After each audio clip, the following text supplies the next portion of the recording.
Hoje nós vamos conversar um pouco sobre uma prática esportiva que, além de ser uma questão física, né, de ser um esporte aí que trabalha com o corpo, mas também é muito ligado ao turismo ecológico, né, a ligação com a natureza, a relação com a diversidade de fauna, de flora, com a geografia.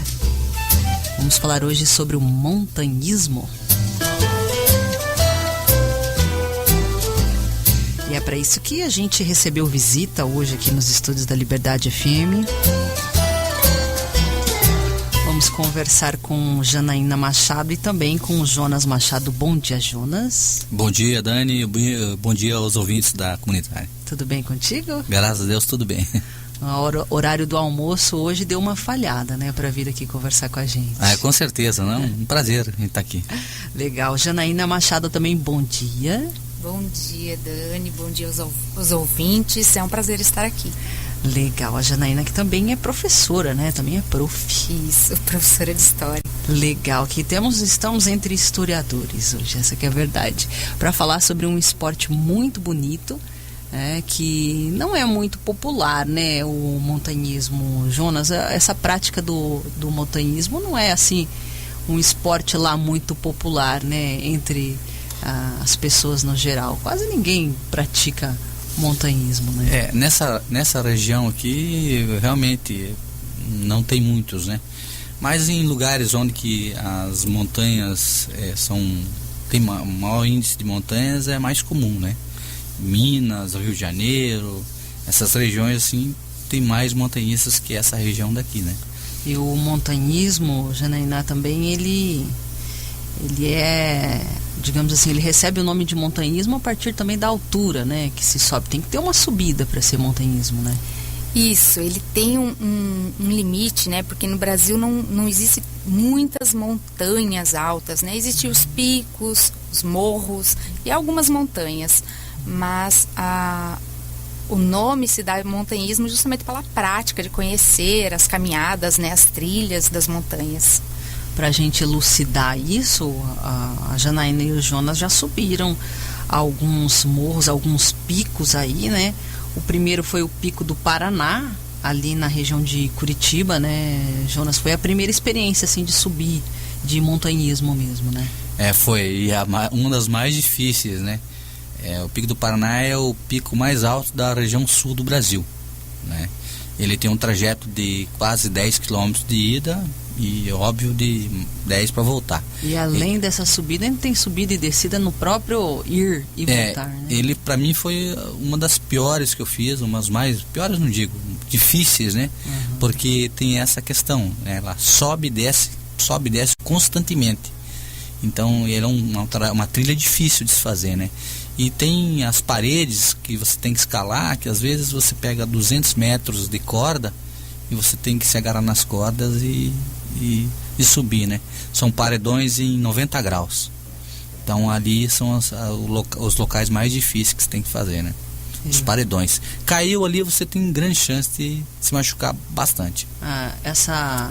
Esse limiar aí da vida e da morte, Janaína, para você, como é que é a experiência de hoje ser montanhista, né? Dá para diferenciar, Janaína, de antes e de depois? Essa experiência da vida com a morte ali na montanha deve mudar um pouco a cabeça da pessoa, né? Com certeza, né? Porque o perigo é constante ali. Então, na verdade, no momento, as primeiras vezes, a gente não se dá conta naquele momento. Você vai perceber o perigo que você estava correndo depois, quando passou, olha as fotos, né? Aí você se dá conta. Mas no momento ali, você muitas vezes não se dá conta. Aí depois você realmente começa a analisar. Nossa, né? Que perigo. Mas ao mesmo tempo, a experiência, a mudança que essa experiência traz pra gente, né? Ela nos faz perceber que muitas coisas que antes a gente achava importante não são tão importantes, né? Tem outras coisas mais importantes, como por exemplo ali a gente faz muita reflexão da vida e da família, os amores, né? O que realmente é importante. Outro pico que eles subiram foi a Serra Fina, né? É isso, Serra Fina, que é lá em Minas Gerais. Já esse foram 5 dias, né, Jonas? 5 dias, dá para passar muita coisa pela cabeça, né? É uma vida na montanha. Uma vida na montanha.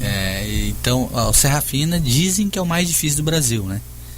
E ele tem 34 quilômetros e 21 picos para se fazer.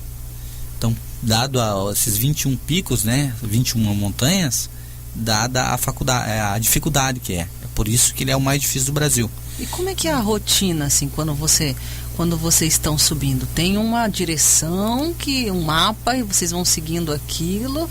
O objetivo é chegar no final, mas também tem paradas estratégicas, tem horário certo para comer. Na rotina, assim, dá para fazer um resumo de como que é a rotina de um montanhismo desde que ele entra na montanha até chegar?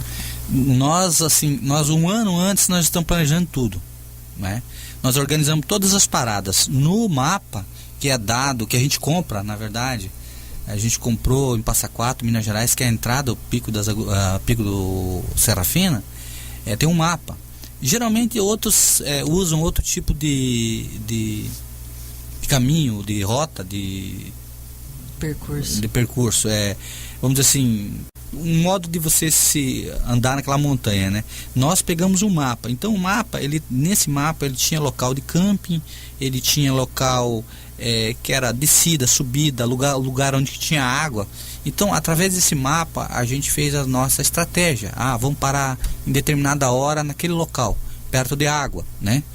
E então, todo o nosso trajeto foi traçado assim, bem antes, para a gente não ter dificuldades, porque tem alguns lugares que para você conseguir água demora muito, né? E você consome muita água na montanha, porque desgasta muito. Então, assim, no começo a gente já elabora tudo, onde que a gente vai parar, porque tinha lugares que nós andávamos com um galão de 5 litros de água nas costas, juntamente com todos os equipamentos de barraca, fogareiro, saco de dormir, colchonete, roupa, calçado, medicamento, né? Todos exatamente, tudo isso a gente leva. Então ele dá em cerca de quase 20 quilos, 15 a 20 quilos a tua mochila. Então, se você não fazer uma estratégia boa, você não chega à metade do caminho, você volta, né? Então, agora, falando de caminho, entrou ali na montanha, o que vai vir, por mais que esteja planejado, é sempre uma surpresa, principalmente em relação à diversidade das plantas, né, do solo, né, Janaína? Como é que é para você estar caminhando ali nessa montanha e tendo tempo, né? Você tem a relação com o tempo, fica diferente, né? Olha, eu sou até suspeita de falar, porque eu sou encantada por flores, né? E é uma localização, a essas montanhas, a vegetação é completamente diferente de tudo que a gente está acostumado a ver por aqui, nessa região, né, do Oeste Paraná. A vegetação que tem lá é totalmente diferente, desde pequenas flores, bromélias, orquídeas, enfim. A diversidade é imensa, a natureza é maravilhosa. Eu ficava, muitas vezes, meu marido me chamava atenção, porque eu queria apreciar mais a paisagem, né? A impressão que tinha é que a gente estava num jardim, que alguém estava ali, tinha passado antes e plantado tudo organizadinho, aquelas flores, porque era muito lindo. Que lindo, que experiência, né? Atrelar esporte com essa experiência com a natureza deve ser incrível. Ô, Jonas, você estava comentando então do trajeto e tal, mas e quando chega no final, qual que é a sensação que dá? Porque foram tantas emoções, como dizia Roberto Carlos, né? E chegou lá no final, como que é? Você consegue narrar? Às vezes as palavras não conseguem alcançar também, né, Jonas? Vou tentar aqui. Em relação à minha esposa, que ela falou que eu ficava meio chateado às vezes com ela, é que é o seguinte, a gente tinha um local para um determinado tempo para chegar, né? Antes do anoitecer e tal. E às vezes a minha esposa ficava parada para ver um jardim suspenso, uma coisa assim linda, uma cachoeira linda. Eu falava, vamos, Janaína, nós temos que chegar a tal hora, antes que escurecer em tal lugar. Então por isso que às vezes eu falo alguma coisa para ela assim, né? Foco, né? Mantenha o foco. Manter o foco. E ela ficava maravilhada com a natureza, né? Pássaros, que aqui não tem, é diferente, né? Então assim... Chegar no final. Quando nós chegamos no final, eu e ela se abraçamos e oramos, né? Porque num determinado ponto a gente se perdeu. que quando nós fizemos a Serafina, era um período de janeiro, que não é aconselhável se fazer esse tipo de travessia na época de janeiro, porque chove muito e a plantação ela cresce muito rápido na trilha, né? Então é difícil, você pode se perder muito fácil, e você está a 50 a 60 quilômetros da cidade, não tem uma alma viva. Uma picada de cobra, lógico, a gente tinha uma aparelhagem que ajuda no sentido de uma cobra 20 picar, nós tinha perneira, né? Então, mas você pode ser uma picada de cobra no braço, né, no pescoço, algum lugar assim, porque você passa no meio de árvores, né, e arbustos, né. Então a dificuldade era imensa, dada esse período que é mês de janeiro. Também as chuvas, nós enfrentamos várias vezes chuvas, meio da tarde, que a gente tinha que pegar uma lona e ficar.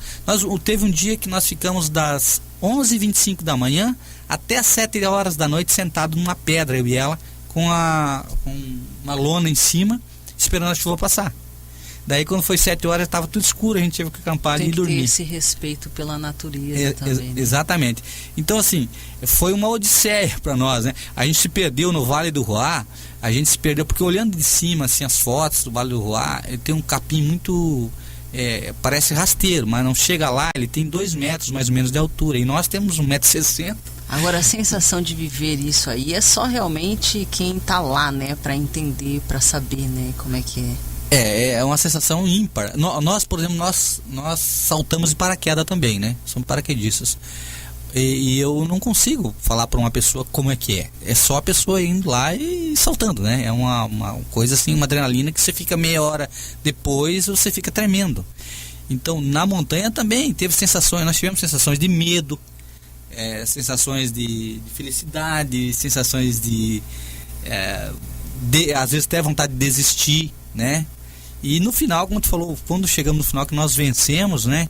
Dada toda a circunstância de chuva, de trilha fechada, e a Serafina tem um defeito, ela é mal sinalizada. Nesse período assim, a sinalização é muito frágil, então é muito fácil se perder. Agora, por mais que tenha aí tido esses intempéries, a gente tem só mais 1 minuto, já estouramos na verdade. Vocês têm ainda um pico para subir já nos planos, né? É o Pico das Agulhas Negras, né? Que lá na divisa do Rio de Janeiro com Minas Gerais. Quando que vai ser, Janaína, isso? E já aproveitar para você fazer aí os agradecimentos para os apoiadores, que o nosso tempo aqui é bastante curto hoje. Pode ir? Certo. Então, nós vamos no dia 14 de julho, nós vamos para a cidade de Itamonte, que fica a entrada do Parque de Itatiaia, onde fica localizado esse Pico das Agulhas Negras. Esse pico nós vamos fazer, e também mais 2 da lista dos 10 mais altos do Brasil, que é o Morro do Couto e o Sino de Itatiaia, tá? Então, em julho a gente já está em preparo avançado e contagem regressiva para essa expedição agora em julho. E agradecendo então nossos patrocinadores, eu agradeço imensamente pelo acompanhamento da nossa nutricionista Patrícia Rabaioli Pilate, que é maravilhosa, ela nos motiva muito. Também o Marcelo da Academia Eros, que é outro também que nos incentiva muito, motiva, ele e o Emerson, maravilhosos os dois. Aí nós temos também o Kaká Serigrafias, que está também nos apoiando. A Master LED, né, com o Genaro, também nos acompanhando já a longa data também. O Jadir dos Reis, né? E a Uninter. A Uninter também nos acompanhando. E o principal que nós gostamos muito de apoiar é a UOPECAM, que nós gostamos muito de levar o nome da UOPECAM, né? Que é a entidade que nos autorizou levar a divulgação dessa entidade, né? Que nos permite divulgar essa entidade. Muito legal levar o nome da UOPECAM num esporte tão bonito como esse, numa atividade tão bonita como essa. Muito obrigada, Janaína e Jonas, a gente conversaria uma vida inteira, mas é que realmente a gente precisa encerrar. Muito obrigada por terem vindo, e as portas estão abertas aí quando vocês quiserem voltar. Nós agradecemos você e também te convidamos para janeiro. Nós vamos fazer o Pico da Bandeira, que é o 3º maior do Brasil. Você já está convidado para ir com nós. Agradecemos pelo espaço e sabemos da tua audiência, e um abraço para todo mundo, principalmente nossos patrocinadores aí. Muito legal, obrigada, Janaína. Agradeço também, Dani, é um prazer.